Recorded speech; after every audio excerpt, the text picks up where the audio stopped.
Assalamu alaikum jama'a. Yau za mu nuna muku yadda za ku buɗe Facebook account ba tare da kun sa number wayan ku ba, wato Facebook account ba number waya.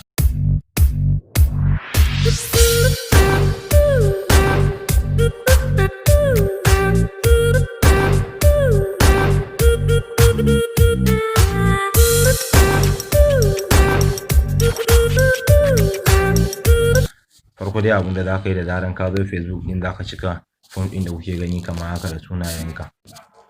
Da zaran ka sa, sai ka zo ka sa shekarun aihuwanka.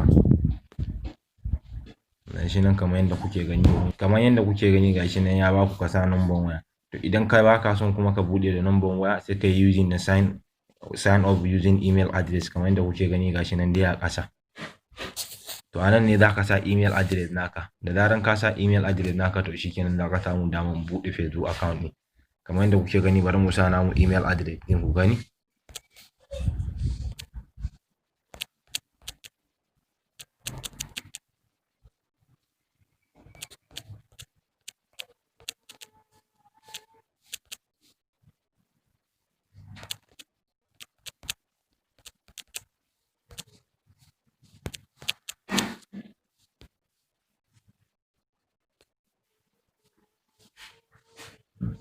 Kamar yadda kuke gani, mun sa email address namu, ya bamu dama yanzu mu zaɓa namiji ne ko na mace ne kai, sai ka zaɓa. To nan za ka sa password.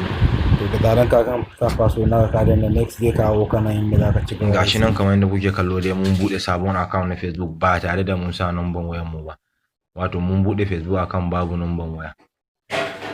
To yanzu za su tura ma saƙon email address, sai ka je ka duba cikin email naka ka kalla wannan code ɗin da aka tura. Yanzu dai kamar da kuke gani, ga muna cikin email address namu. Za ka yi amfani da wannan number da kuke kallo a ƙasa, gashi nan a rubuce, wannan FB65734 ɗin, ko kuma kurun za ka danna kan confirm your account. Da zaran ka yi clicking na confirm your account, shikenan zai kai ka inda za ka yi confirming na account naka.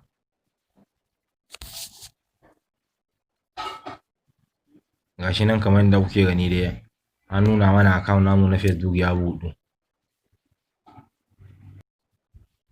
Kaga dai yana tambayan ka shin kana son ka sa number waya da ko kuma.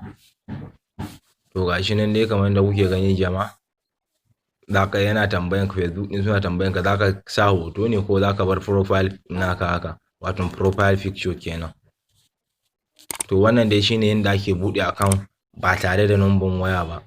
Kar ku manta da jama'a, ku dinga subscribe da wannan channel namu mai albarka, saboda samun sabbin bidiyo da zaran mun ɗora su. Mun gode.